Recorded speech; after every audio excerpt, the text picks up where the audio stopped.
আবার বলা হয় এই ত্রিপাদ ভূমি হলো আমাদের দেহ, মন এবং ধন।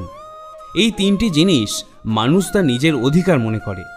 দেহ দ্বারা ভগবানের সেবায় তমগুণ বিনষ্ট হয়, অর্থের দ্বারা ভগবত সেবায় রজগুণ বিনষ্ট হয় এবং মনের দ্বারা ভগবান সেবায় সত্যগুণ বিনষ্ট হয়। সত্যগুণ ভগবানের দিকে নিয়ে গেলেও ভগবানের কাছে পৌঁছে দেয় না। ঠাকুর শ্রীরামকৃষ্ণ খুব সুন্দরভাবে গল্প উপমার মাধ্যমে আমাদের এই তত্ত্ব বুঝিয়েছেন। মনের দ্বারা সেবায় সত্যগুণ বিনষ্ট হয়ে শুদ্ধা ভক্তি জন্মে, তখনই ভগবত কৃপা লাভ হয়।